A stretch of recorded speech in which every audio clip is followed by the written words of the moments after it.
सबसे पहले तो जैसे मैंने आपको बताया था कि डॉटनेट क्या है, एक प्लेटफॉर्म है और इसकी लैंग्वेज जो है वो सी शार्प है। मतलब बहुत सारी लैंग्वेज है बट हम सी शार्प पढ़ रहे हैं बिकॉज सी शार्प सबसे पॉपुलर लैंग्वेज है। अब सी शार्प कैसी लैंग्वेज है? जो एक कंसेप्ट है ऊप्स, ऑब्जेक्ट ओरिएंटेड प्रोग्रामिंग, इसको फॉलो करती है। ऐसी बहुत सारी लैंग्वेज हैं जो इस कंसेप्ट को फॉलो करती हैं। सी शार्प उनमें से एक है। दूसरी कौन सी है? सी प्लस प्लस, अपना पाइथन, जावा, ये सब भी फॉलो करती हैं इसको। बट हमें बाकी से मतलब नहीं है, हमें अपने सी शार्प से मतलब है। तो अब हम आज जो सीखेंगे कि बेसिक कैसे काम करना शुरू करना है। लास्ट क्लास में तो हम जो भी अभी तक बना रहे थे वो एक ही प्रोग्राम डॉट सी एस नाम के पेज हमें बना के दिया हुआ था डॉटनेट ने, उसी के ऊपर सारा कोड लिख रहे थे। बट एक ही फाइल में सारा कोड हम नहीं लिख सकते, क्योंकि अगर एक ही फाइल में सारा कोड लिख दिया तो फिर आप बेसिकली बहुत बड़ा कोड हो जाएगा एक फाइल के लिए, वो मैनेज करना मुश्किल हो जाएगा। जैसे कि अगर आपके पूरे गांव के सारे बंदों को एक ही कमरे में बिठा दिया, भले ही कितना बड़ा कमरा क्यों ना हो, लेकिन एक ही कमरे में सारे लोग हैं तो वो मैनेज करना मुश्किल हो जाता है। इसीलिए आपको क्या करना है, जब भी रिक्वायरमेंट आएगी वो रिक्वायरमेंट के हिसाब से कि किस क्या बनाना है आपको, पर कुछ भी बनाना होगा तो डॉटनेट में सारा काम शुरू होता है क्लास बनाने से। तो आपको सॉल्यूशन के ऊपर नहीं, क्लास प्रोजेक्ट के ऊपर, या ये सॉल्यूशन है, ये प्रोजेक्ट है। एक सॉल्यूशन के अंदर मल्टीपल प्रोजेक्ट हो सकते हैं। हमें प्रोजेक्ट के ऊपर राइट क्लिक करना है, ऐड पे क्लिक करना है। चाहो तो यहां पे क्लास पे क्लिक कर लो, क्लास बन जाएगी। अगर यहां से नहीं करना चाहते तो न्यू आइटम, और फिर यहां पे जितने आइटम आप ऐड कर सकते हो वो आ जाएगा। हम फिलहाल एक क्लास ऐड करते हैं सिंपल सी। इस क्लास का कुछ नाम दे दो जिस भी चीज के बारे में आप बना रहे हो। मान लो हम क्लास बनाते हैं कार के बारे में, तो इसका नाम मैंने कार दे दिया। डॉट सी एस, डॉट के बाद जो होता है वो एक्सटेंशन होता है। जैसे टेक्स्ट फाइल का एक्सटेंशन होता है dot T X T, word file का एक्सटेंशन होता है dot DOC X, excel file का एक्सटेंशन होता है डॉट एक्सएलएस, वैसे ही सी शार्प फाइल का एक्सटेंशन होता है dot C S. C S की फुल फॉर्म भी सी शार्प ही है, तो इसका एक्सटेंशन होता है सी एस। उसके बाद आप ऐड कर लो। ऐड कर लोगे तो इस तरह का स्ट्रक्चर आ जाएगा आपके सामने। क्या है? सबसे ऊपर तो कुछ लाइब्रेरी, ये स्ट्रक्चर है, यहां पे देख लेते हैं। और ये स्ट्रक्चर मतलब माइक्रोसॉफ्ट वालों ने हमें बना के दिया हुआ है।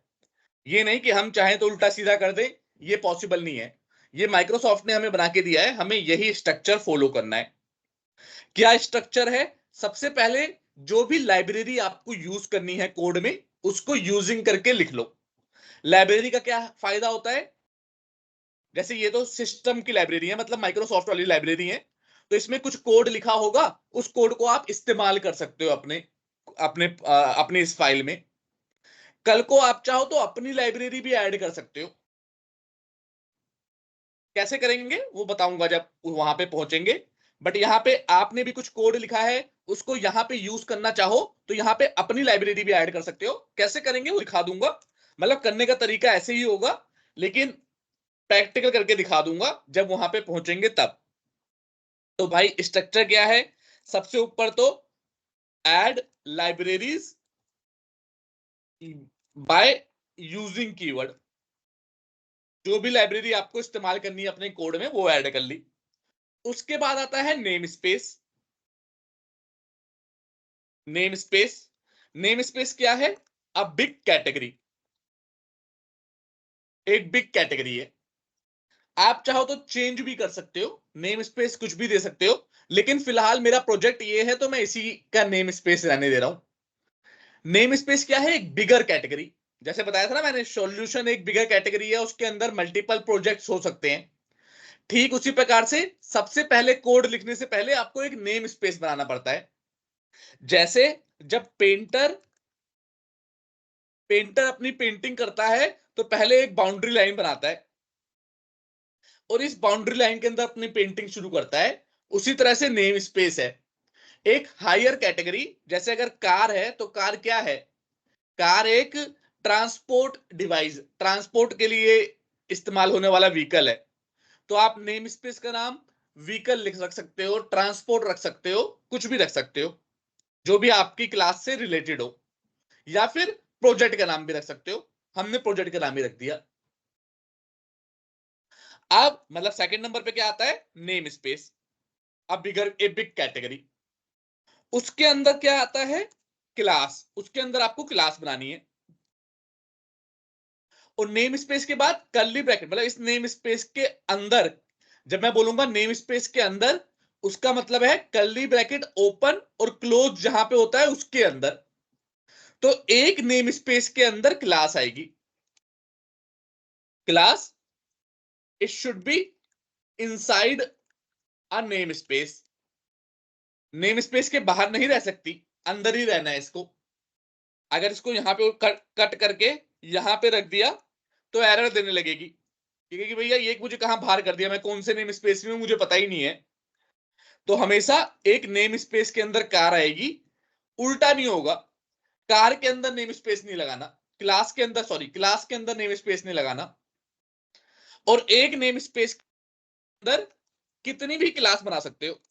जैसे एक क्लास बना ली मैंने टू, एक और क्लास बना ली। तो एक नेम स्पेस के अंदर कितनी भी क्लास बना सकते हो आप। तो सबसे पहले नेम स्पेस, उसके अंदर क्लास। यहां पे इंटरनल लिखा हुआ है, हम पब्लिक कर देते हैं फिलहाल के लिए। क्या होता है, इसे एक्सेस मॉडिफायर बोलते हैं।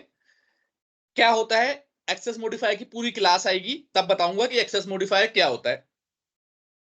फिलहाल समझ लो पब्लिक का मतलब जिसको कहीं और भी एक्सेस कर पाओ।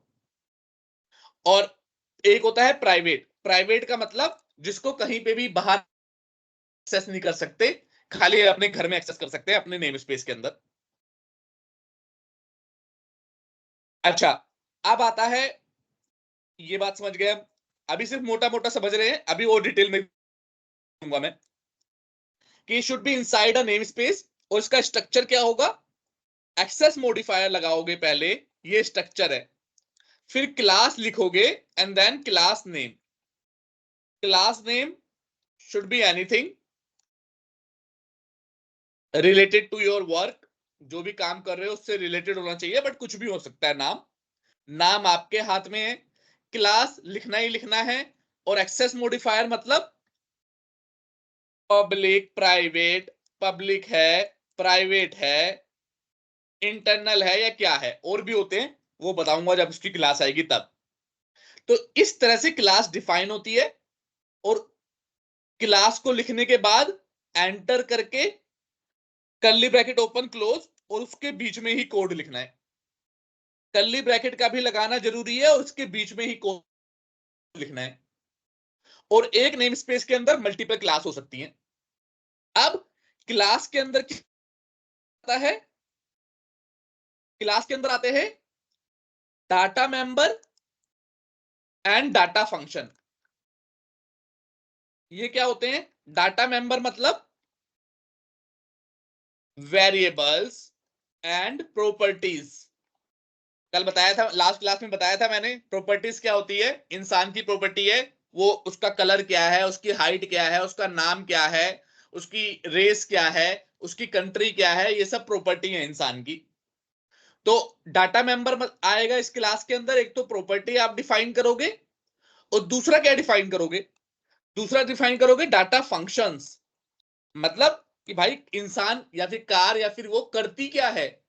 तो डाटा फंक्शन क्या होते हैं कि फंक्शनैलिटी, कि ये बंदा करता क्या है, इंसान चलता है, खाता है, पीता है, नौकरी करता है, ये सब उसकी फंक्शनैलिटी है। तो फंक्शनैलिटी में क्या आता है, मेथड्स। डॉटनेट में उसे बोलते हैं मेथड्स। एक क्लास के अंदर डाटा मेंबर और डाटा फंक्शंस होंगे, ये भी मल्टीपल हो सकते हैं। क्या समझे हम, एक नेम स्पेस के अंदर एक क्लास हो सकती है, मल्टीपल भी हो सकती है। एक क्लास के अंदर एक डाटा मेंबर, डाटा फंक्शन भी हो सकता है और मल्टीपल भी हो सकता है, बट वाइस वर्सा ट्रू नहीं है। और यही एक डॉटनेट का स्ट्रक्चर है क्या ये बात समझ में आ रही है या नहीं आ रही? बताओ। आ रही है सर। ठीक है, यहां पे देखते हैं तो यही बना हुआ है, देख लो भाई। ऊपर यूजिंग करके लाइब्रेरी यूज कर रहे हो, नेम स्पेस के हर चीज का स्कोप, जब मैं बोलूंगा कि ये क्लास का स्कोप है, ये नेम स्पेस का स्कोप है, स्कोप का मतलब ये कर्ली ब्रैकेट और ये कि भाई इसके अंदर कोड लिखोगे, ये इसका स्कोप है। इसका क्या है स्कोप? क्लास, इसके अंदर जो भी कोड लिख रहे हो वो क्लास के स्कोप में आता है, कि भाई क्लास के अंदर क्या क्या चीज आप लिख सकते हो। ठीक है, फिलहाल और सिंटैक्स यही है, एक्सेस मॉडिफायर। और हमेशा ना जब भी आप प्रैक्टिस करोगे, अपने आप को ऐसे ही बोलना है, ये नहीं बोलना कि ये क्या है, कंफ्यूज नहीं होना। कई बार इंटरव्यू में क्या होता है कि बच्चों को पता होता है कि क्या है, लेकिन नाम पता नहीं होता। मैं पूछ लेता हूं कि बताओ कितने तरह के एक्सेस मॉडिफायर है, तो उन्हें एक्सेस मॉडिफायर ही पता नहीं होता, बट ये पता होता है कि पब्लिक होता है, प्राइवेट होता है। तो आपको जब भी प्रैक्टिस करनी है तो बार बार नाम लेना है कि access modifier, class, class name, name can be anything, it's हमारे ऊपर डिपेंड है। डॉटनेट में हर जगह नाम आपके ऊपर डिपेंड है। जैसे भगवान ने इंसान बनाया है, लेकिन नाम आपको अपने घर में अपने आप से रखते हो। किसी का नाम सैफी होगा, किसी का नाम नितिन होगा, किसी का नाम श्रीकांत होगा, वो हमारे घर वालों के ऊपर डिपेंड है। उसी प्रकार से डॉटनेट में जहां पे भी नाम की बात आए, नाम आपके ऊपर डिपेंड है। ये नाम आप चाहो कुछ भी रख लो, ये नाम भी आप चाहो कुछ भी रख लो। अभी मेथड और प्रॉपर्टी बनाएंगे, वो नाम भी आप चाहो कुछ भी रख लो। इस बात में कोई दिक्कत या परेशानी? No sir. नहीं सर। ठीक है, अब इसके अंदर एक एक चीज हम डिफाइन करेंगे। सबसे पहले मैंने क्या कहा था, वेरिएबल। तो वेरिएबल तो आप पढ़ चुके हो कि भाई वेरिएबल किस काम आता है। वेरिएबल एक काम आता है कि अपने अंदर कोई वैल्यू स्टोर करनी हो, उसको कल को चेंज करनी हो, तब इसका नाम वेरिएबल है। वेरिएबल मतलब क्या होता है, जो चेंज होता रहे। तो हम लेंगे एक इंट, फिलहाल के लिए पब्लिक ही ले लेता हूं, पब्लिक इंट कुछ भी ले लो, जैसे नेम ले लिया, नेम नहीं लेता, नेम प्रॉपर्टी बनाऊंगा उसकी, वेर इंट ले लेता हूं चलो, इसके अंदर कोई वैल्यू स्टोर कर दी 10। तो भाई वेरिएबल क्या चीज होती है, जिसकी वैल्यू फिक्स नहीं है पर हमें काम आती है। ये अपनी प्रोग्रामिंग में कहीं आपको कोई वैल्यू स्टोर करानी है कोई चीज, तो ये काम आएगी उसके। जैसे आपके घर में अलमीरा होती है, इसके अंदर जरूरी नहीं है कि कपड़े ही डालने हैं, आप जूते डाल सकते हो, आप कुछ और रख सकते हो, लेकिन वो एक एक मतलब ढांचा है जिसके अंदर आप कुछ सामान रख सकते हो। वैसे ही वेरिएबल है कि भाई इसके अंदर वैल्यू चेंज हो सकती है, लेकिन ये एक ऐसी चीज है जो हमारी प्रोग्रामिंग में काम आती है, और हम इसके अंदर कुछ वैल्यू स्टोर करा सकते हैं। अगर इंटीजर होगा तो इंटीजर कर सकते हैं, स्ट्रिंग होगा तो स्ट्रिंग करा सकते हैं। ये तो लास्ट क्लास में हम पढ़ ही चुके हैं कि स्ट्रिंग के अंदर क्या होता है और उसके अंदर क्या होता है। ये सब तो हम पढ़ ही चुके हैं कि स्ट्रिंग के अंदर क्या होता है, इंटीजर के अंदर क्या होता है, बूल के अंदर क्या होता है। अब आता है वेरिएबल, हो गया डिफाइन हमारा।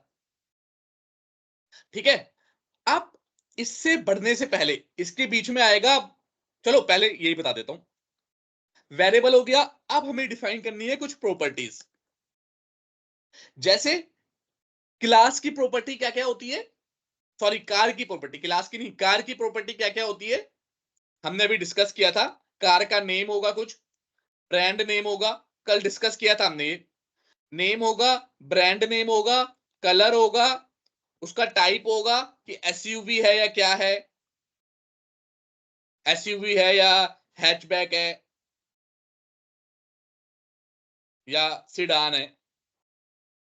ठीक है, तो आप डिफाइन करेंगे प्रॉपर्टी। तो वेरिएबल का सिंटैक्स तो बड़ा सिंपल है, एक्सेस मॉडिफायर, डाटा टाइप और आपका नाम, वेरिएबल का नाम इक्वल टू जो भी वैल्यू डालनी है वो डाल दो। कुछ नहीं डालोगे तो जो डिफॉल्ट वैल्यू होगी वो ले लेगा। इंटीजर की डिफॉल्ट वैल्यू 0 होती है, स्ट्रिंग की नल होती है। अब डिफाइन करने जा रहे हैं प्रॉपर्टी।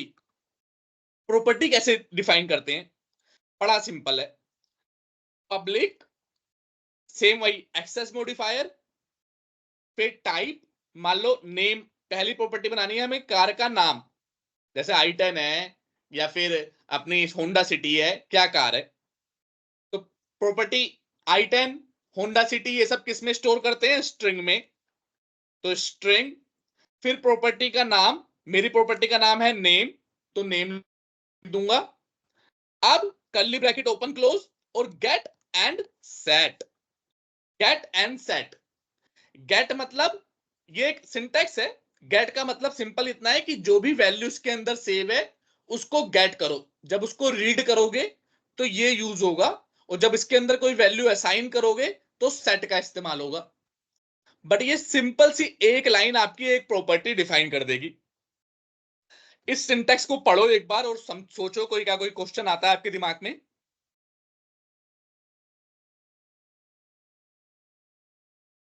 समझ में आ गया ये?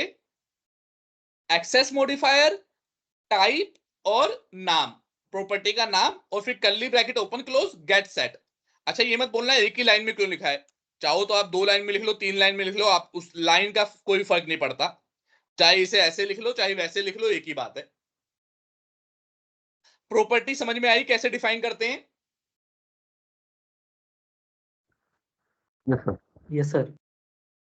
ठीक है, पर एक एक थोड़ी ना और प्रॉपर्टी बनाते हैं हम। अच्छा शॉर्ट क्या है? PROP। PROP करके 2 बार टैब दबाओ, अपने आप बना देगा प्रॉपर्टी वो। फिर आप टाइप वाइप चेंज कर लो। जैसे नेम के बाद आता है ब्रांड, तो ब्रांड भी स्ट्रिंग ही बनेगी। तो आपने लिखा ब्रांड और ये ब्रांड लिख दिया, या फिर ब्रांड नेम कर लो, आपके ऊपर है। अब ये सब स्ट्रिंग की लग रही है, तो एक करता हूं, एक काम करता हूं ना, इस बार इंटीजर बना लेता हूं एक property, public int number of seats बना लेता हूं कि मेरी कार में कितनी नंबर ऑफ सीट है। गेट सेट, क्या टाइप हो गया, एक ब्रैकेट एक्स्ट्रा लग गया। Public int number of seats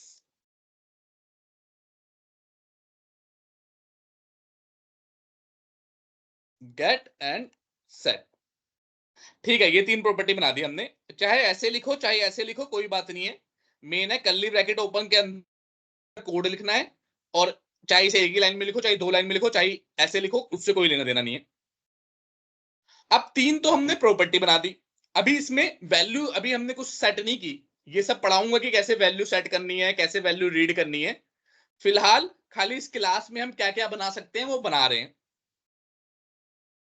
अब आता है मेथड। डाटा फंक्शन बोल लो इसे, या फिर यहां पे डॉटनेट में इसे बोलते हैं मेथड्स। कई सारी लैंग्वेज में इसे फंक्शन भी बोलते हैं। जैसे जावा में इसे, सॉरी जावा में तो नहीं पता मुझे, लेकिन जावा स्क्रिप्ट में इसे फंक्शन बोलते हैं। जावा में भी मेरे ख्याल से फंक्शन ही बोलते हैं, बट फंक्शन कोई बोले या मेथड बोले एक ही बात है। डॉटनेट में हम इसे मेथड बोलते हैं। एक्सेस मॉडिफायर, मेथड कैसे डिफाइन करते हैं? एक्सेस मॉडिफायर पहला मेथड हमें डिफाइन करना है कि भाई एक्सीलरेटर का मेथड डिफाइन करना है कि जब कोई बंदा प्रेशर देगा तो स्पीड भागेगी। तो क्या लिख दिया मैंने? पब्लिक, और रिटर्न क्या करेगा? स्पीड रिटर्न करेगा। स्पीड क्या है? इंटीजर है। तो access modifier, return type, method का नाम एक्सीलरेटर। अब ब्रैकेट ओपन क्लोज होगा और उसके अंदर पैरामीटर, इसको बोलते हैं मेथड पैरामीटर्स, वो डिफाइन करने हैं। जैसे क्या पैरामीटर होगा एक्सेलरेटर के लिए? प्रेशर। जितना प्रेशर दोगे भाई उतनी ही स्पीड बढ़ेगी। अब मैंने लिख दिया यहां पे, ये क्या कह रहा है कि ये मेथड एक इंटीजर रिटर्न करेगा। ये मेथड एक इंटीजर को रिटर्न करेगा। तो इसका मतलब आपको कुछ रिटर्न भी कराना है। जब रिटर्न कराना होता है तो कैसे करते हैं? आपने क्या लिया यहाँ पे? इंट, सिंपल कोड लिख रहा हूं, कोई इसमें मुश्किल कोड नहीं है। जहां पे समझ में ना आया आप मुझे रोक देना कि यहाँ पे समझ में नहीं आया। मैं क्या कह रहा हूं कि जितना भी प्रेशर आप डालोगे उसकी इंटू 10 इतनी स्पीड आपकी हो जाएगी। तो रिजल्ट की जगह स्पीड ही लिख देता हूं इसका, और जो स्पीड हो जाएगी उसे मैं रिटर्न कर दूंगा। बड़ा सिंपल सा मेथड बनाया है मैंने। ये तो सिंटैक्स है इसका कि access modifier, return type, method का नाम, ब्रैकेट में पैरामीटर्स। पैरामीटर एक भी हो सकता है, मल्टीपल भी हो सकते हैं, स्ट्रिंग ले लो, अपना एक और बूलियन ले लो, अपना एक और इंटीजर ले लो, कितने भी पैरामीटर हो सकते हैं, लेकिन फिलहाल हमने सिंपलिसिटी के लिए एक ही पैरामीटर वाला समझने की कोशिश कर रहे हैं कि इसके अंदर एक पैरामीटर है, और चाहो तो बिना पैरामीटर के भी बना सकते हो, वो भी अभी दिखाऊंगा। फिलहाल हम कार के बारे में बना रहे हैं, इसलिए कार से रिलेटेड पढ़ रहे हैं, लेकिन वो भी दिखाऊंगा जिसमें एक भी पैरामीटर नहीं होता। बस अभी आपके लिए आप ये समझ लो कि सिंटैक्स क्या होता है। लिख भी देता हूं यहां पे, ज्यादा मुश्किल नहीं है, लेकिन पहली बार समझने में थोड़ा टाइम तो लगेगा ही। जैसे प्रॉपर्टी का सिंटैक्स क्या था, बहुत सिंपल था, एक्सेस मॉडिफायर, फिर आपका रिटर्न टाइप, कि प्रॉपर्टी का क्या टाइप है, फिर प्रॉपर्टी नेम, फिर bracket open close, get and set. ये तो था अपना प्रॉपर्टी का सिंटैक्स। सिंटैक्स का मतलब क्या होता है कि भाई ये तरीका है बनाने का। एक्सेस मॉडिफायर कुछ भी हो सकता है, पब्लिक प्राइवेट कुछ भी, रिटर्न टाइप कुछ भी हो सकता है, इंटीजर ये कुछ भी, इंटीजर स्ट्रिंग बूलियन, नाम भी कुछ भी हो सकता है, गेट सेट। लेकिन तरीका एक ऐसा ही है, ये नहीं कि आप नेम आगे लिख दोगे पब्लिक बाद में लिखोगे, वो गलत है। ठीक उसी प्रकार से मेथड का भी सिंटैक्स लगभग लगभग सिमिलर है। देखो, access modifier, return type, method name, बस यहां पे ये एक्स्ट्रा आ जाएगा, पैरामीटर का type and then parameter name, ये हो जाएगा पैरामीटर का टाइप एंड देन पैरामीटर का नाम। अब यहां पे एंटर मारेंगे, bracket open close, curly bracket, और अंदर code to write in method. क्या सिंटैक्स समझ में आया ये वाला, या फिर सही से देखें तो यहां पे देखते हैं, मेथड का सिंटैक्स ये है और प्रॉपर्टी का सिंटैक्स ये रहा। इन दोनों को एक बार अपने आप से पढ़ो और सोचो कि कोई ऐसी चीज है जो समझ में नहीं आ रही।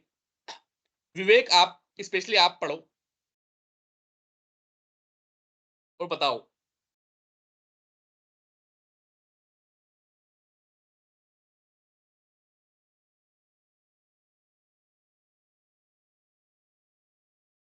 आ गया सर, समझ में आ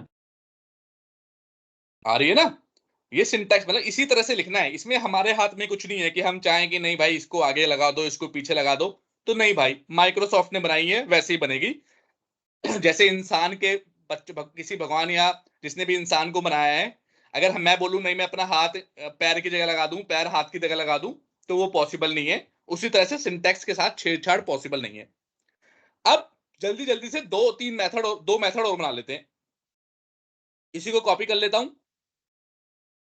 सैफी, आपको समझ में आ रहा है? Yes sir. ठीक है, ब्रेक का बनाया। ब्रेक में क्या होगा भाई, जितनी प्रेशर दोगे स्पीड कम होगी, तो स्पीड को डिवाइड कर दिया। ठीक है, अब क्लच,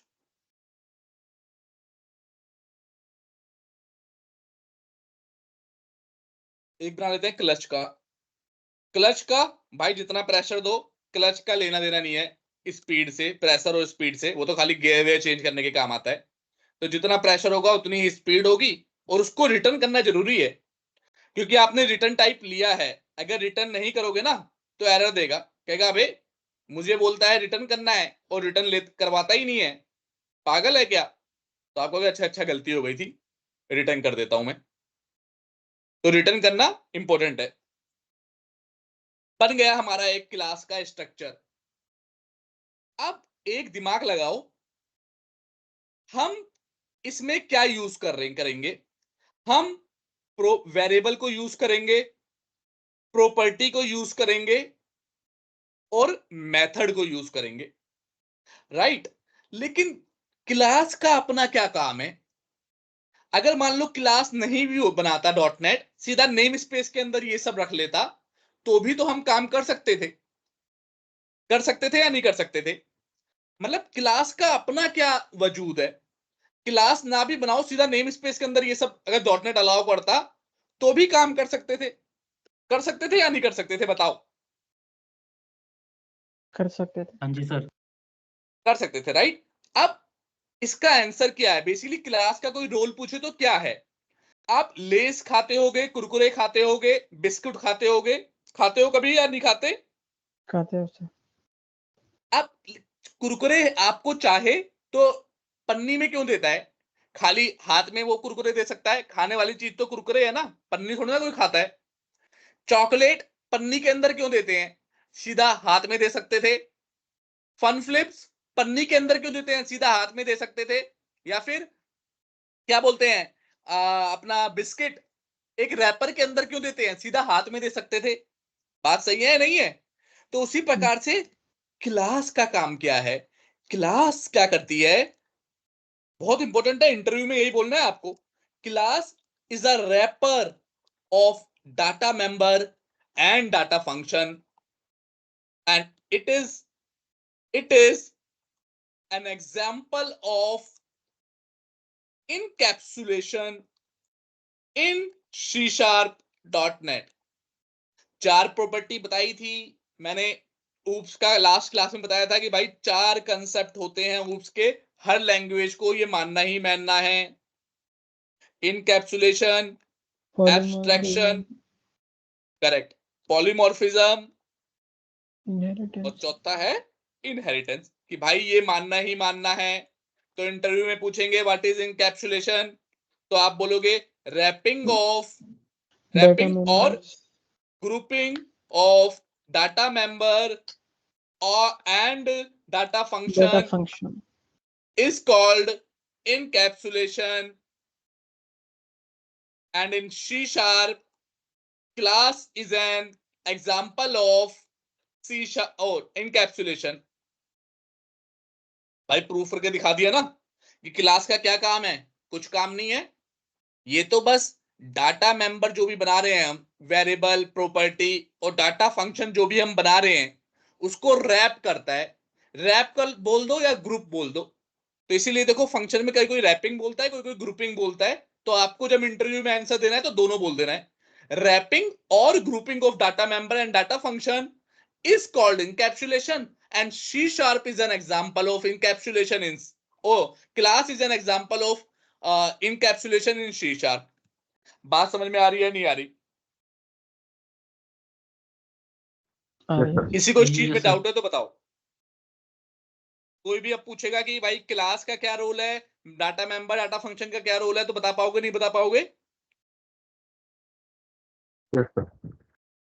ठीक है। अब लेकिन ये बन तो गया, इसका इस्तेमाल कैसे होगा? अभी तो आपने एक ढांचा बना दिया, एक स्ट्रक्चर बना दिया कि मेरी एक कार क्लास है, एक आपने अभी मॉडल बनाया है खाली, अभी कोई कार बनी नहीं है। इसे देख के आप बोल नहीं सकते कि आपकी होंडा सिटी कार है या i10 है या i20 है या फिर मर्सिडीज है, क्योंकि अभी तो आपने एक कार का एक स्ट्रक्चर बनाया है। अब आप कार बनाओगे, असली में एक कार बनाओगे कि स्ट्रक्चर, क्योंकि पहले जब एरोप्लेन बना होगा या कोई भी आविष्कार होता है तो पहले एक स्ट्रक्चर बन जाता है, एक बंदा उसका स्ट्रक्चर बना देता है, उसके बाद लोग कॉपी कर करके अपना अपना बनाने लग जाते हैं। जैसे पहले तो कार का एक स्ट्रक्चर बना होगा ना, उसके बाद किसी ने अपनी उसको होंडा सिटी बना ली, किसी ने होंडा कंपनी ने बना ली, फिर बजाज ने बना ली, मारुति ने बना ली, सबने अपने अपना नाम दे दिया बना के। बात सही है नहीं? ऐसी लाइफ में होता है, बताओ ऐसे ही होता है नहीं होता? Yes sir. Yes, sir। तो हमने भी स्ट्रक्चर बना लिया भाई। अब हम बनाएंगे असली में कार, कि अब जो जिसको जहां पे यूज करना है, जिसको जहां पे कार बनानी है, इस स्ट्रक्चर के थ्रू बना सकता है। अगर ये स्ट्रक्चर ही नहीं होगा तो कुछ नहीं कर सकता बेचारा। तो इस स्ट्रक्चर के थ्रू कार बनाएगा, पर ये स्ट्रक्चर बनाना जरूरी है। चलो पिछली क्लास को करते हैं कमेंट, और यहां पे लिखते हैं आज की डेट, जो कि है 11 मई 2024। अब मैंने कहा था ये है object oriented programming. Object oriented programming मतलब आपकी जो लैंग्वेज है वो ऑब्जेक्ट के ऊपर डिपेंड है।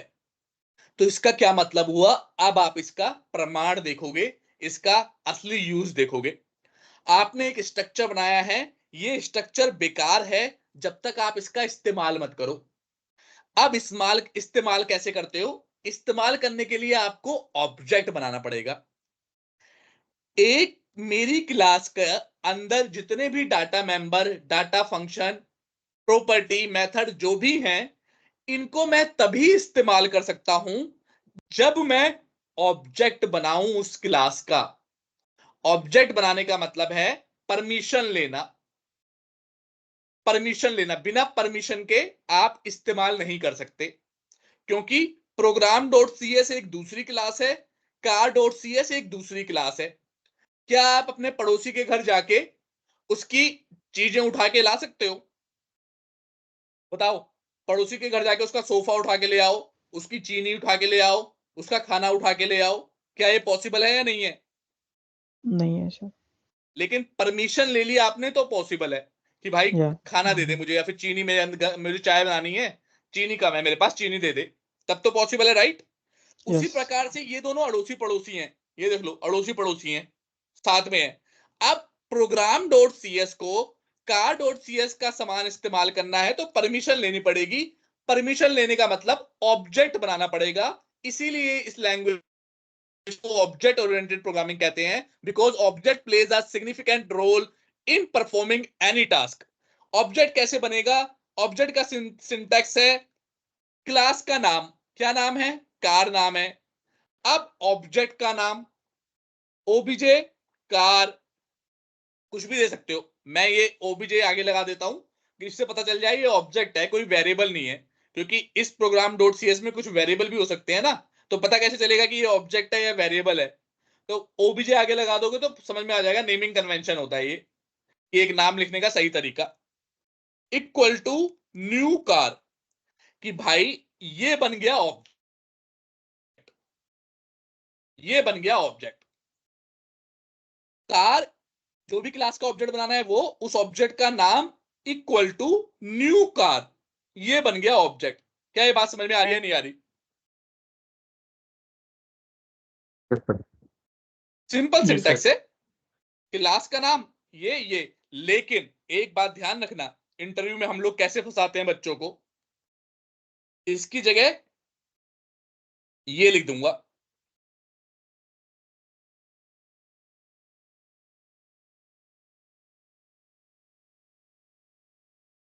ये दूसरा ऑब्जेक्ट बन गया। कितने भी ऑब्जेक्ट बना सकते हो, ये नहीं है कि एक ही ऑब्जेक्ट बनाना है। एक बार ढांचा बन गया तो जरूरी थोड़ा ना खाली होंडा सिटी वाले अपनी कार बनाएंगे, मारुति वाले भी बना सकते हैं, कोई भी बना सकता है। तो एक क्लास के कितने भी ऑब्जेक्ट बना सकते हो। अब मैं एक लाइन में लिखने की जगह ऐसे लिख के देता हूं स्टूडेंट्स को जिसका इंटरव्यू लेता हूं। अब पूछता हूं बताओ ये क्या चीज है? क्या बताओ क्या है ये? ऑब्जेक्ट है या नहीं है? आंसर है नहीं। जब तक न्यू आगे नहीं लगता तब तक ये ऑब्जेक्ट नहीं बनता। अभी ये सिर्फ बेचारा एक वेरिएबल है। ओबीजे कार टू, अभी कोई पूछे यहां पे, OBJ car two is a variable. जैसे अपना हम बनाते ना इंटीजर का वेरिएबल, स्ट्रिंग का वेरिएबल, वैसे ही it's a variable of car class, कि ये कार क्लास का वेरिएबल है। जब ये लाइन एग्जीक्यूट हो जाएगी तब बनेगा now OBJ car two is is an object of car class. तो इन दोनों चीजों में डिफरेंस याद रखना। ये एक कार क्लास का वेरिएबल है, ये ऑब्जेक्ट है। क्या बात समझ में आई या नहीं आई? Yes, sir. यस यहां सर। पे एक ही लाइन में लिख अच्छा दिया तो भाई एक लाइन बाय लाइन एग्जीक्यूट होता है। मैंने लास्ट क्लास में बताया था कोड, तो ये पहली लाइन में ही ऑब्जेक्ट बना देगा इसको। यहाँ पे दो में बनाएगा, लेकिन कोई ये पूछ ले तो भाई ये वेरिएबल है और ये ऑब्जेक्ट है। जब तक न्यू नहीं लिखेंगे तब तक ऑब्जेक्ट नहीं बनता। बहुत से बच्चे गलत बताते हैं, इसे ही बता देते हैं ऑब्जेक्ट है ये, पर ये ऑब्जेक्ट नहीं है, ये सिर्फ एक वेरिएबल है। अब ऑब्जेक्ट बन गया हमारा, ये हटा देता हूं, इसकी जरूरत नहीं है अभी।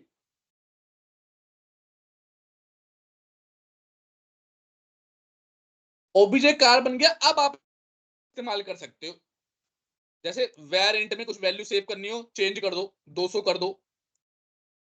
दूसरा वेरिएबल क्या था हमारा? डॉट करके चेंज, जो भी वेरिएबल में जो भी वैल्यू डालनी है वो डाल सकते हो। क्योंकि अब हम परमिशन ले चुके हैं, इसलिए अब बुरा नहीं मानेगा, अब हमें चेंज करने देगा।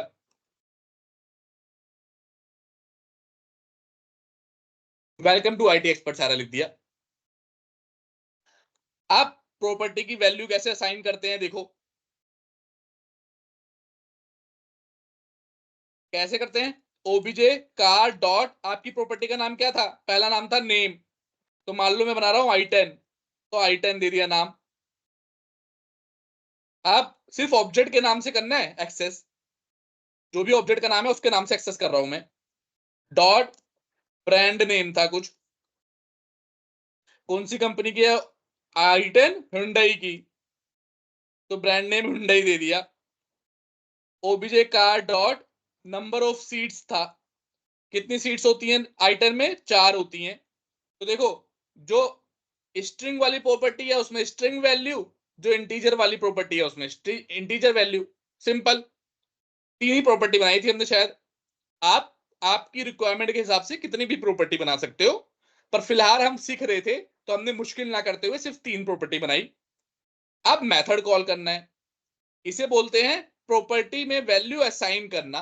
अभी रीड करूंगा, अभी इसे बोलते हैं असाइन करना, अभी रीड करूंगा, अभी खाली असाइन किया है, इसमें हमने वेरिएबल में वैल्यू असाइन की है। अब नीचे आ जाते हैं, मेथड, मेथड कॉलिंग। अब मेथड को कॉल करेंगे, सेम वही ऑब्जेक्ट का नाम डॉट एक्सेलरेटर, ब्रैकेट में क्या मांग रहा है वो, इंटीजर टाइप का कुछ वैल्यू मांग रहा है, तो आपको इंटीजर टाइप की वैल्यू देनी है। एक तो तरीका है कि सीधा यहीं पे दे दो, या फिर ऊपर निकालो, प्रेशर की वैल्यू डालो ऐसे 100 और फिर यहां पे प्रेशर दे दो। दोनों ही तरीके हैं, ऊपर वेरिएबल में वैल्यू असाइन करके दे दो, या फिर डायरेक्टली जो आपको प्रेशर देना है वो दे दो। ऐसे ही दूसरा कॉल करते हैं, कॉल कैसे किया हमने, सीधा ऑब्जेक्ट का नाम डॉट मेथड का नाम, ब्रैकेट में जो जो पैरामीटर दिया है आपने उसकी वैल्यू, यहां पे एक ही पैरामीटर दिया है। अब लेकिन ये रिटर्न भी कर रहा है कुछ, ये देखो भाई, हमने क्या कहा था कि ये रिटर्न भी करेगा, क्या करेगा, स्पीड रिटर्न करेगा। तो अगर आप दुकान पे गए, दुकान वाले ने, देखो ये दुकान है, आप दुकान पे गए, दुकान वाले को पैसे दिए आपने, पैरामीटर क्या होता है कि आपने क्या आप दे रहे हो दुकान वाले को, तो आपने पैसे दिए और कहा चीनी दे दे या फिर बेसन दे दे। अब उसने बेसन रिटर्न किया आपको, तो आपको बेसन लेना पड़ेगा या नहीं लेना पड़ेगा। आपने मान लो जो भी पैरामीटर होता है, मतलब क्या आप दे रहे हो, तो आपने पैरामीटर दिया, पैसे दिए, दुकान वाले ने बेसन रिटर्न किया, तो आपको उस बेसन को लेना पड़ेगा या नहीं लेना पड़ेगा। दुकान वाले ने बेसन दिया, बिना बेसन लिए लेना वापस आ गए ना, लेना बिना बिना बिना बेसन लिए वापस आ गए तो आपको कुछ नहीं मिलेगा, आपके हाथ में होगा नल बटे सन्नाटा। तो लेना कैसे पड़ेगा, यहां कहां लिख दिया मैंने, लेना कैसे पड़ेगा, यहां पे जो भी मेथड रिटर्न करता है उसी टाइप की वैल्यू सेव करा लो यहां पे। तो किसका मतलब, आपने प्रेशर दिया इस मेथड को और इसने स्पीड रिटर्न कर दी। यहां पे देखो यही तो हो रहा है, आप प्रेशर बोल रहे हो कि भाई मेरा मेथड बनाइयो जो प्रेशर देगा और स्पीड रिटर्न करेगा। नाम कुछ भी ले सकते हो, रिजल्ट भी ले सकते हो, कहने का मतलब ये है बस कि डाटा टाइप सेम होना चाहिए, कि अगर ये एक्सेलरेटर मेथड इंटीजर रिटर्न कर रहा है तो इंटीजर में ही आपको वैल्यू सेव करानी है। क्या ये बात समझ में आ रही है कि कैसे मैंने मेथड कॉल किया है यहाँ पे। Yes sir. Yes yes sir. ठीक है, बड़ी सिंपल सी बात है। पैरामीटर में वो जो आप दे दोगे, ये देखो आप मतलब जो जिसको जो यूज करेगा, program dot C S use कर रहा है, तो पैरामीटर में ये दे रहा है जो आप दोगे, रिटर्न टाइप में वो लोगे जो मेथड आपको देगा। तो मेथड क्या दे रहा था, इंटीजर दे था, इंटीजर में सेव कर लिया। आगे बढ़ते हैं, इंट स्पीड टू, नाम क्योंकि सेम नहीं हो सकता, और ये वाला भी मेथड वही देगा, ब्रेक वाला मेथड भी स्पीड ही देगा। इस बार 1000 डाल देते हैं, int speed 3, OBJ car dot, अपना क्लच वाला मेथड भी यही देगा। इस बार 10 का ही प्रेशर डालते हैं, तो ये तीनों जो भी वैल्यू रिटर्न करेगा उसे हमने सेव करा लिया। अब क्या करना है, जहां पे आपको इन वेरिएबल को यूज करना है वहां पे कर लो। जैसे मैं सबको प्रिंट करा देता हूं, print all the variables properties and methods. ठीक है भाई, प्रिंट कैसे करते हैं आप लोगों को पहले ही पता है, कंसोल डॉट राइट लाइन लगा दो और धड़ल्ले से प्रिंट करते रहो। लिख देता हूं वेरिएबल 1, नहीं वेरिएबल का नाम क्या है, सही से लिखते हैं ना, वेरिएबल का नाम क्या है हमारे, variant. Variable variant current value is plus जो भी वेरिएंट में आपने वैल्यू ली है, वेरिएंट कहां पे है, ओबीजे के ऑब्जेक्ट के अंदर है, तो OBJ car dot variant. Simple. जब आप वैल्यू असाइन करोगे तो जैसे नॉर्मल वैल्यू में असाइन करते हैं वैसे असाइन कर दोगे, और जब प्रिंट कराओगे तो उसके साथ डॉट करके प्रिंट करा लोगे। ऐसे ही वेर स्ट्रिंग प्रिंट करा लूंगा। अब आती है प्रॉपर्टीज की बात, तो ऐसे ही प्रॉपर्टी को भी प्रिंट करा लूंगा। यहां पे क्या है, ये वेर स्ट्रिंग है, इस प्रॉपर्टी का नाम दे देते हैं नेम।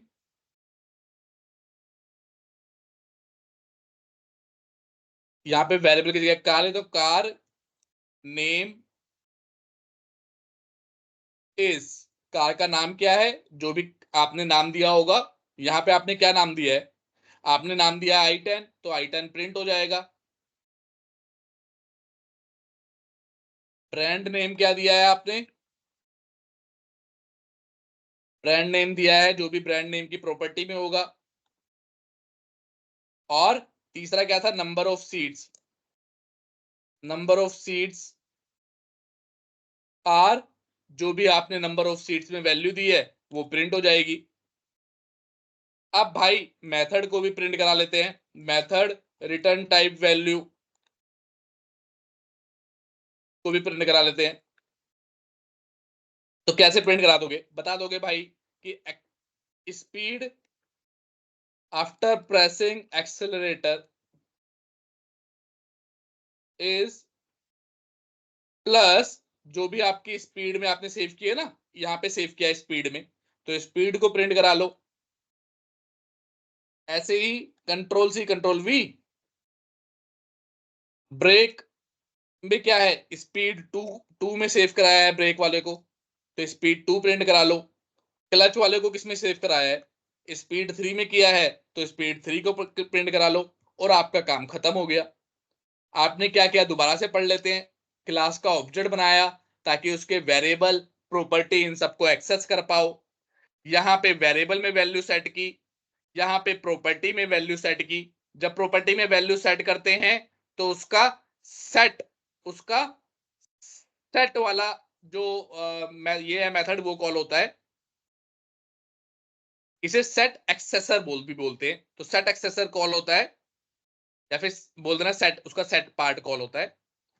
और जब उसके बाद क्या किया आपने, मेथड कॉल किया, भाई मेथड जो रिटर्न कर रहा था उसको वैल्यू सेव करा ली, जो मांग रहा था वैल्यू वो आपने वैल्यू दे दी, और उसके बाद सबको आपने बस प्रिंट कराया है और कुछ नहीं किया। प्रॉपर्टी में याद रखना, जब ऐसे प्रिंट कराओगे तो उस प्रॉपर्टी का गेट वाला कॉल होगा। तो इंटरव्यू में पूछते हैं सेट कब कॉल होता है, गेट कब कॉल होता है, तो आप बोलोगे सेट तब कॉल होता है जब वैल्यू सेट करते हैं, गेट तब कॉल होता है जब वैल्यू गेट करते हैं।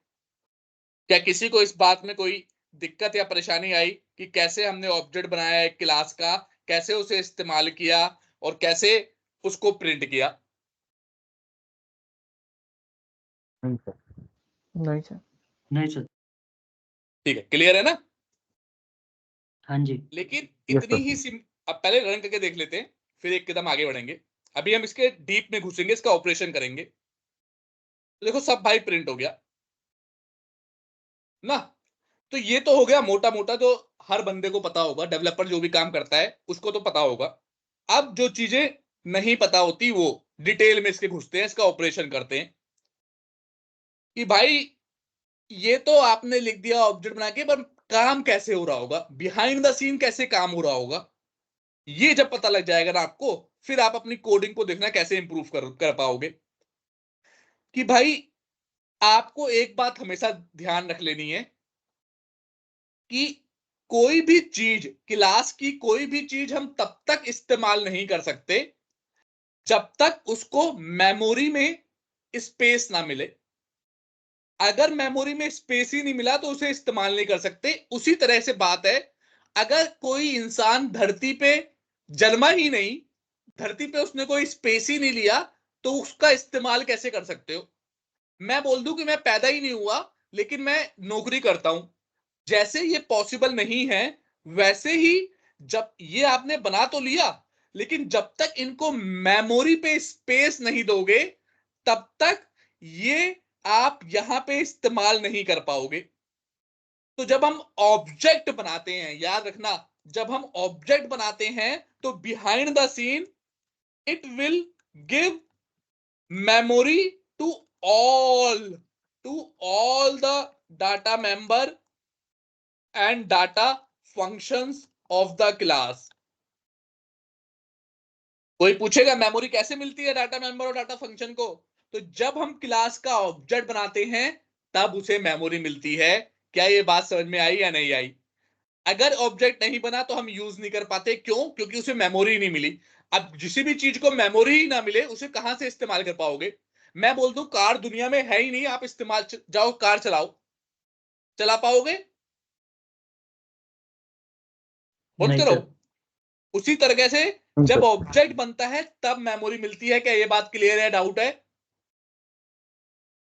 क्लियर क्लियर है है सर। सर। तो कोई पूछेगा कि क्लियर है भाई ऑब्जेक्ट बनने के बाद ही क्यों इस्तेमाल कर पाते हैं? क्योंकि जब ऑब्जेक्ट बनता है ना तभी मेमोरी मिलती है। तो क्या यही इतना ही डीप में हम जाएंगे? नहीं, अभी इसके एक कदम और अंदर घुसेंगे। अच्छा, मेमोरी मिलती कैसे है? एक तो कब मिलती है? क्या ये लाइन लिख दी तो मेमोरी मिल गई होगी? आंसर है नहीं, लाइन लिखने से कोई मेमोरी नहीं मिलती। मेमोरी कब मिलेगी? रन करूंगा यहां पे, जब ये लाइन एग्जीक्यूट होगी। बताओ अभी ये लाइन एग्जीक्यूट हो गई होगी या नहीं हुई होगी? कौन बताएगा? नहीं सर। अभी नहीं। नहीं, क्योंकि येलो का मतलब होता है वो लाइन नेक्स्ट में एग्जीक्यूट होगी, अभी नहीं हुई।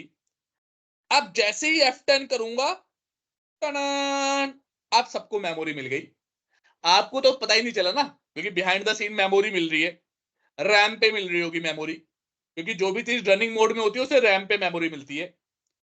अब कैसे मेमोरी मिलती है ये भी, इसका भी खेल समझो, ये भी पता होना चाहिए ना। अब मेमोरी मिली, अब यूज कर सकते हो। तो कभी भी ये कोई बोलते कोड लिख दिया मेमोरी मिल गई, तो बोलोगे नहीं सर, जब तक रन नहीं करोगे तब तक मेमोरी थोड़ी ना मिलेगी। जब रन करोगे ये कोड एग्जीक्यूट होगा तब मेमोरी मिलेगी। और मेमोरी मिलती कैसे है, अब इसका खेल समझते हैं।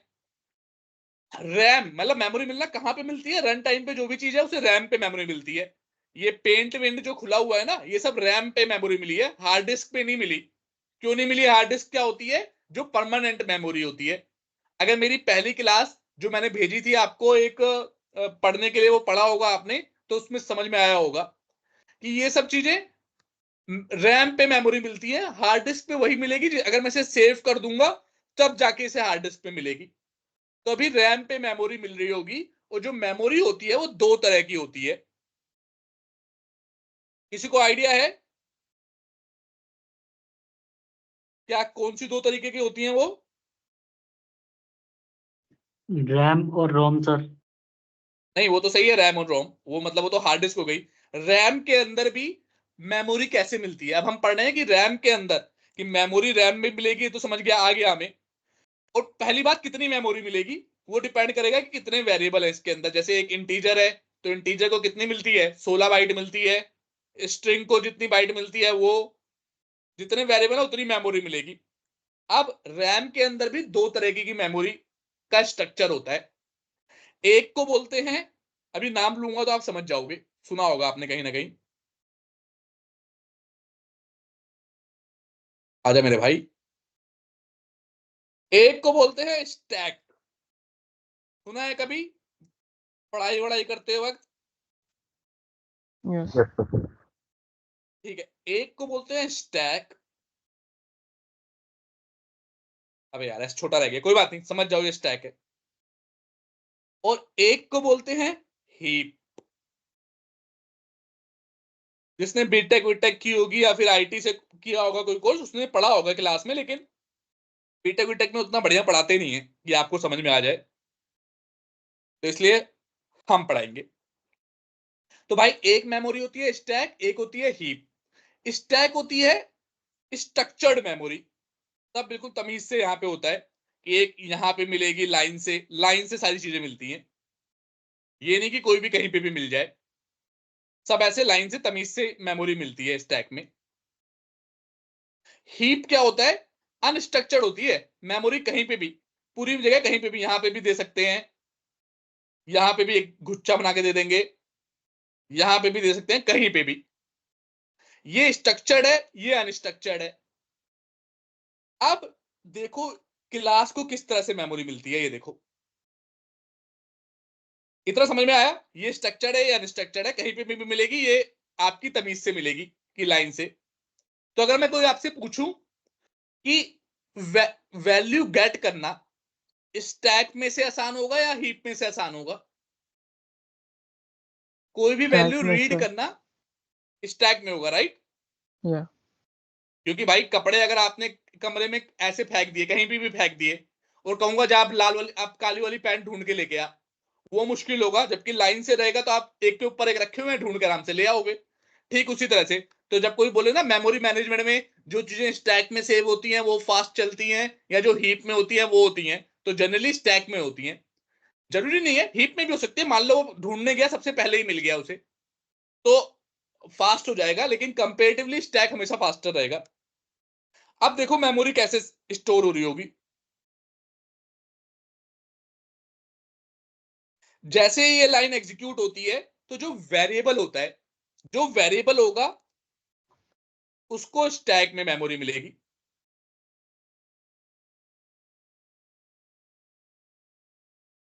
आजा मेरे भाई, यहां पे ओबीजे कार को मेमोरी मिली,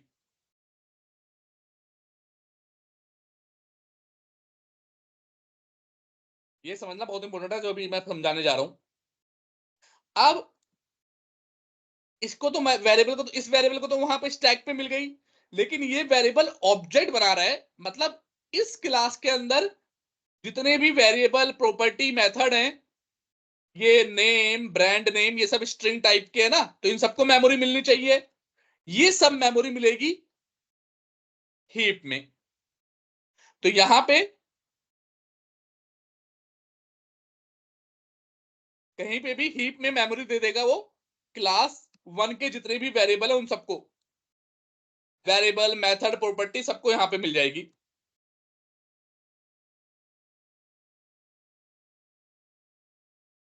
ठीक है, यहां पे मिल गई। अब हर मेमोरी का एक एड्रेस होता है, बाइनरी एड्रेस टाइप का होता है। जैसे इस मेमोरी का कुछ एड्रेस होगा, फिर 0100 ऐसे एड्रेस होगा। और जो भी ये एड्रेस होगा ना, ज्यादा मुश्किल है नहीं, घबराना मत, जो भी एड्रेस होगा वो यहां पे असाइन हो जाएगा।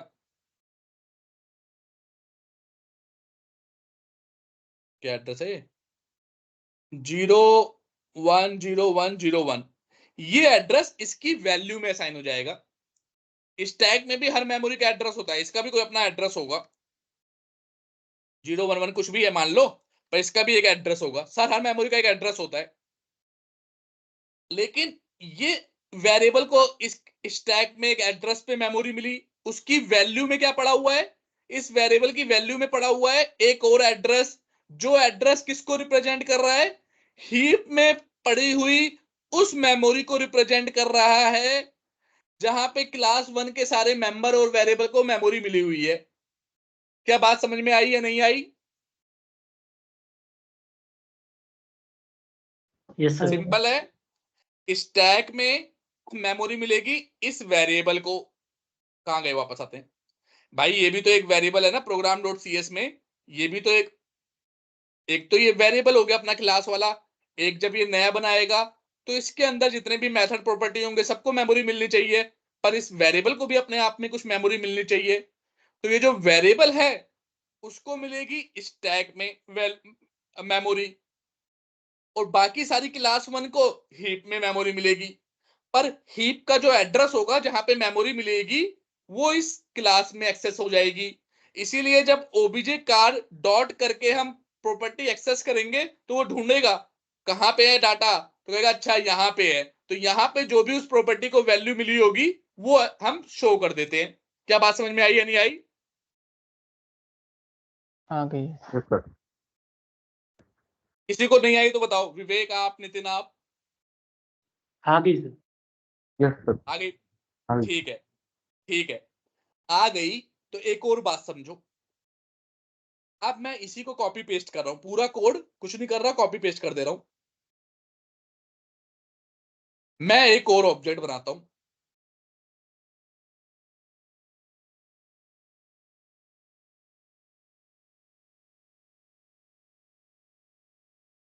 अब यहां पे सेलेक्ट करके,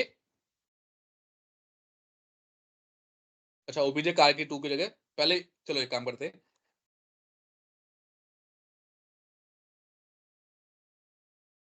कंट्रोल F कर दिया, यहां पे रिप्लेस कर दूंगा मैं, जहां पे ओबीजे है वहां पे ओबीजे कार 2 हो जाए भाई। रिप्लेस कर दिया, हर जगह चेंज हो गया, ओबीजे कार 2 बन गया। बट ये स्पीड स्पीड अभी ये वेरिएबल को भी चेंज कर दो,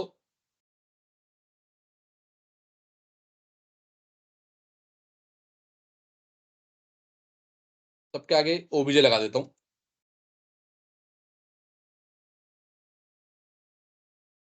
ओबीजे, और यहां पे भी प्रिंट क्या कराता हूं, ओबीजे वाला।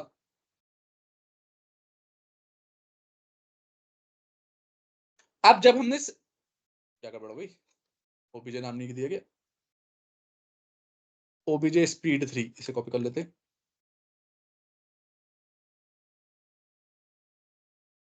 ठीक है, अब जब दूसरा ऑब्जेक्ट बनेगा, देखो दूसरा ऑब्जेक्ट बन गया, ये भी सब कुछ प्रिंट कर देगा।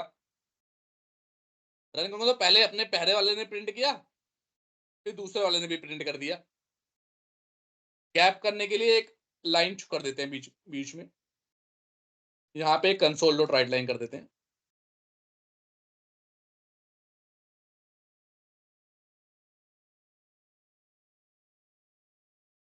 जिससे पता चल जाए दूसरा ऑब्जेक्ट कब शुरू हो रहा है।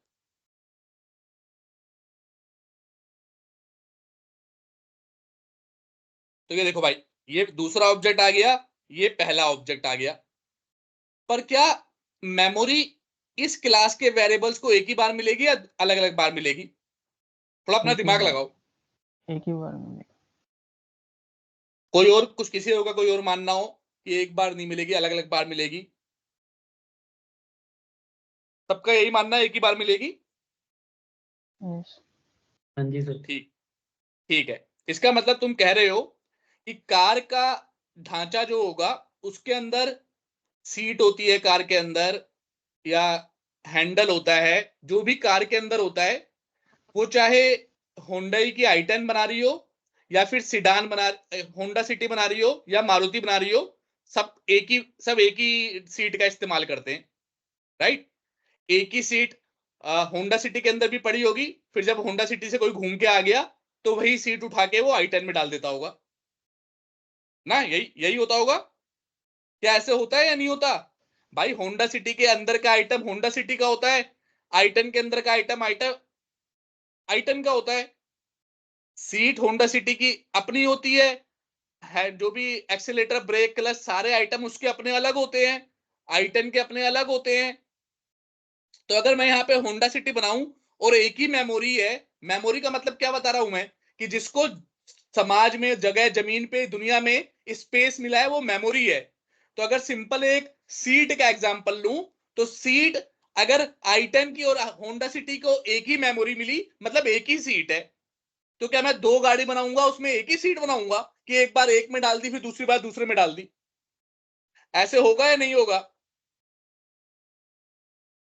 नहीं सर। नहीं होगा ना। तो भाई जितनी गाड़ी बनाऊंगा उतनी सीट बनेंगी, उतने हैंडल बनेंगे, उतने टायर बनेंगे, उतना सारा सामान बनेगा। तो जितनी बार बनाऊंगा उतनी बार मेमोरी मिलती है, जितनी बार ऑब्जेक्ट बनाऊंगा उतनी बार मेमोरी मिलेगी, ये नहीं कि एक ही बार मिल गई, वरना तो तुम कहते एक ही बच्चा होगा भाई, किसी के भी बच्चा हो जाए वो बच्चा एक ही रहेगा, ऐसा थोड़ा ना होता है, बच्चा तो बदलता रहता है ना, बॉडी वॉडी लेके अलग से आता है। उसी तरह से जितनी बार भी आप ऑब्जेक्ट बनाओगे, अब सेकंड ऑब्जेक्ट बनाया मैंने, ये देखो,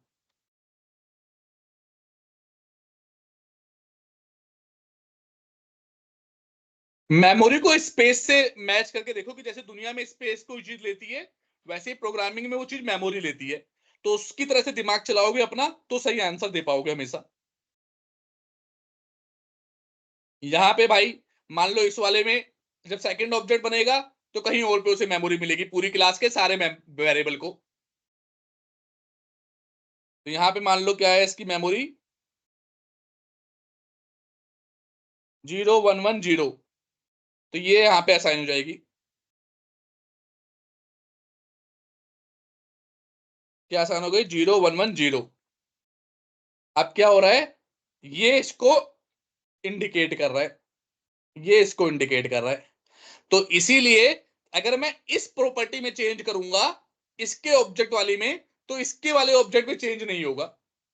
यकीन नहीं आ रहा? अगर मेमोरी एक ही होती तो भाई एक, अगर इसकी प्रॉपर्टी में चेंज करता तो यहां पे भी चेंज हो जाता। पर देखो यहां पे 5000 कर दिया मैंने, कार 2 वाले में चेंज कर रहा हूं, कार 2 वाले में यहां पे होंडा डाल देता हूं और यहां पे सिटी डाल देता हूं, अरे सिटी नहीं, होंडा सिटी यहां डाल देता हूं और यहां पे होंडा डाल देता हूं। अब रन करता हूं, अगर मेमोरी एक ही मिलती तो दोनों की वैल्यू सेम हो जाती, बट इसकी वैल्यू i10 है और इसकी वैल्यू क्या है, अलग है नहीं है? अलग है। हाँ जी सर। Yes sir. इसका मतलब दोनों को अलग अलग मेमोरी मिलती है। क्या अब ये बात कंसेप्ट समझ में आ गई? या यस सर। Yes sir. चलो फिर अब आपसे पक्का आ गया ना, बाद में मत बोलना कि नहीं आया, क्योंकि अब मैं क्वेश्चन पूछने वाला हूं आप लोगों से। चलो एक क्लास बनाऊंगा छोटी सी,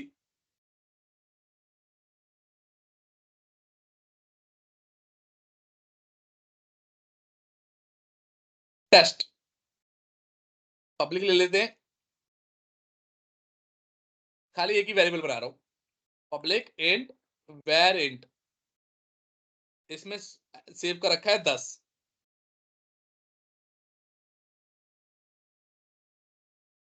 इसे भी हटा देता हूं और बाकी का जो कोड लिखा था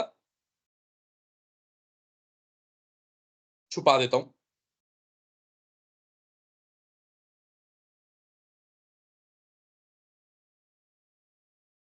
ठीक है भाई, test OBJ test equal to new test,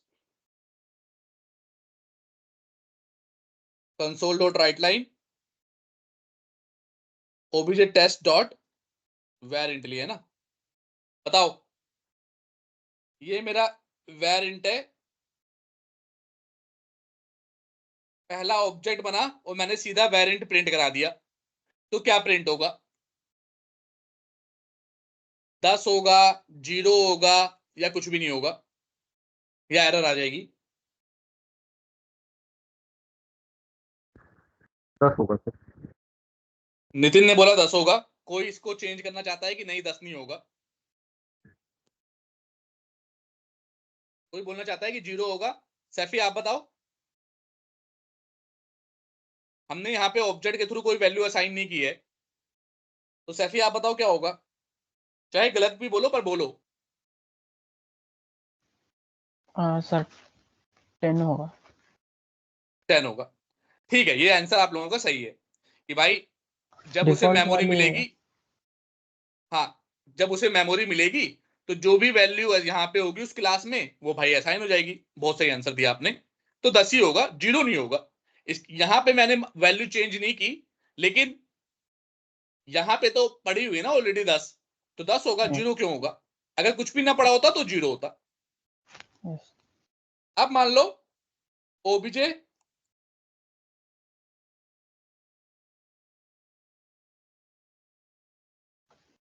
ये कर दिया, अब क्या वैल्यू आएगी?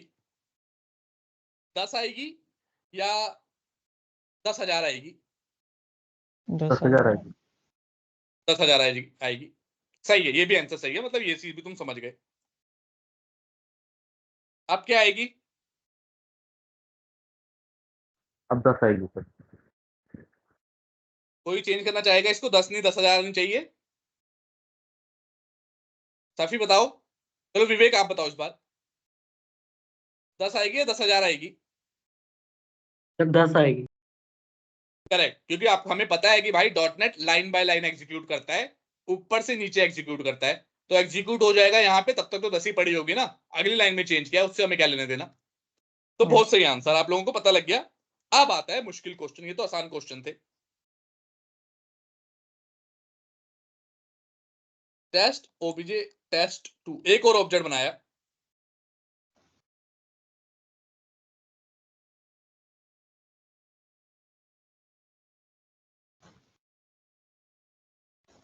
ये समझना बहुत जरूरी है कि यही आगे आपका पूरा बेस बना देगा। अगर ये मेमोरी वाला खेल समझ गए ना, तो आप कोडिंग ऑटोमेटिकली आपकी कोडिंग इंप्रूव हो जाएगी।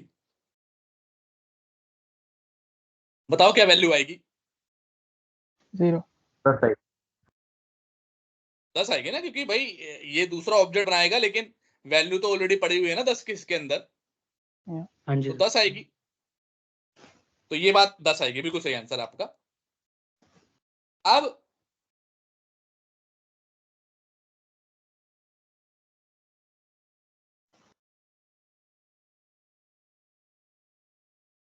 जरा ध्यान से ये लाइन पढ़ना।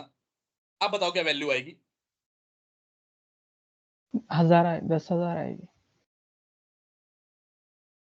श्योर हो? Yes, sir. कोई चेंज करना चाहेगा इसको? No sir. No sir. 10,000 आएगी। पर ये लाइन समझते हैं कि यहाँ पे क्या हो रहा होगा। ठीक है, यहाँ पे क्या हो रहा है, यहाँ पे आते हैं। बात आंसर सही है आप लोगों का, 10,000 आएगी। चलो इससे पहले मैं बाद में समझाता हूँ, पहले एक और चीजें पूछ लूं।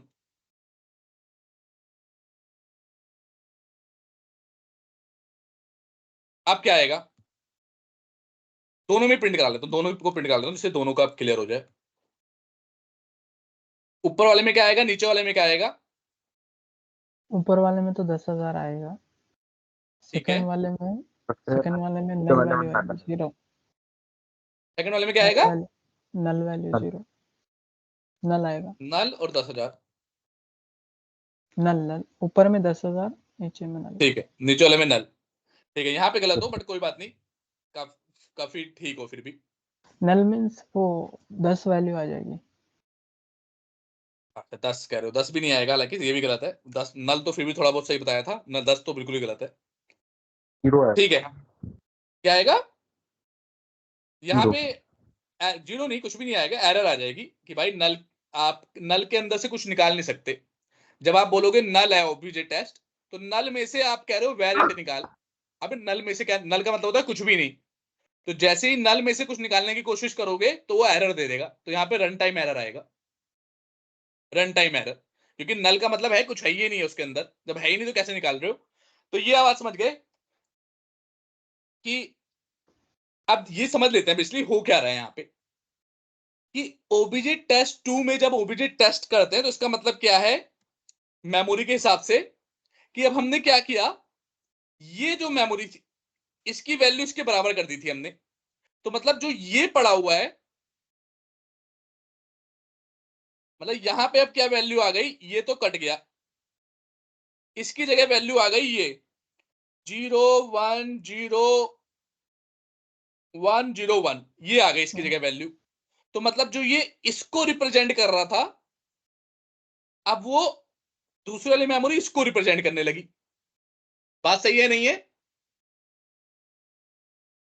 बात समझे? यस कि सर। जब मैंने एक ऑब्जेक्ट इसको रिप्रेजेंट करने लगी, ये वाला कट गया, इसको काट देते हैं पेंसिल से या फिर डिलीट कर देते हैं। ये वाली लाइन कट गई, अब ये भी इसको रिप्रेजेंट करने लगा।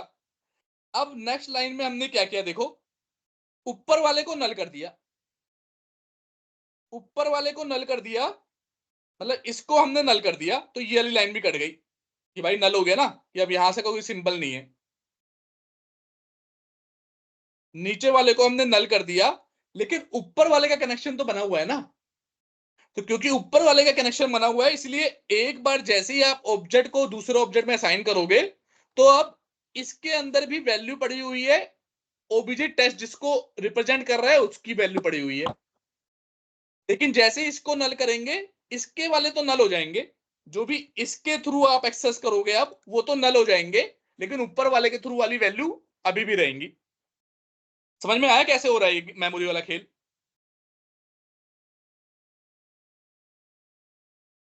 Yes. बताओ यस सर। विवेक, आपको भी आ गया? हाँ जी सर।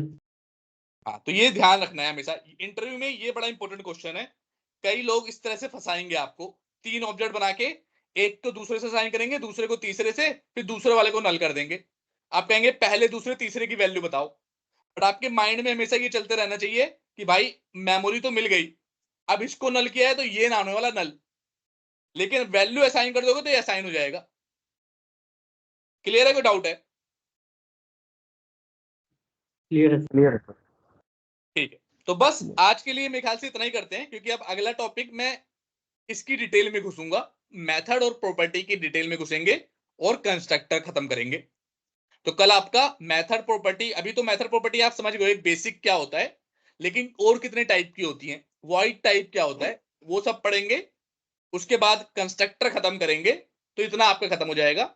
और फिर नेक्स्ट क्लास में मूव आ जाएंगे हम लोग एब्स्ट्रैक्शन। अच्छा, कल एब्स्ट्रैक्शन वो भी पढ़ लेंगे हम, मेथड ओवरलोडिंग, जो कि किसका पार्ट है? मेथड ओवरलोडिंग पार्ट है हमारा पॉलीमॉर्फिज्म का। कहां लिख दिया मैंने? ये रहा, पॉलीमॉर्फिज्म का। तो कल पॉलीमॉर्फिज्म का कंसेप्ट क्लियर करेंगे, और प्रॉपर्टी और मेथड के बारे में थोड़ी और डिटेल में जाएंगे, कंस्ट्रक्टर खत्म कर देंगे। फिर उसकी नेक्स्ट क्लास में आपका इनहेरिटेंस भी हो जाएगा। फिर मतलब 2-3 क्लास में आपका सी शार्प का जो जितना भी मोटा मोटा कंसेप्ट है वो क्लियर हो जाएगा। फिर एक क्लास में मैं डिटेल में घुसूंगा कि और क्या क्या आपको समझ में आना चाहिए, वो हो जाएगा। चलो, किसी को आज की क्लास का कोई क्वेश्चन या डाउट? No sir. तो ठीक है, बाकी लोग डिस्कनेक्ट हो जाओ। सैफी, एक बार आप रुक जाना, आपसे बात करनी है कि पूछना है कि आप कैसे, आपकी प्रिपरेशन चल रही है, क्योंकि आपको बड़ी जल्दी जॉब चाहिए ना। जी बिल्कुल सर। सर कल क्लास किस टाइम, इसी टाइम पे होगी? हाँ हाँ, 10:30 AM पे ही है। ठीक है।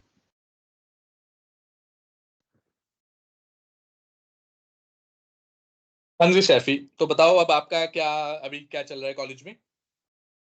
कुछ भी नहीं, कल ग्रेजुएशन डे है। इसे रोक लेता हूँ पहले।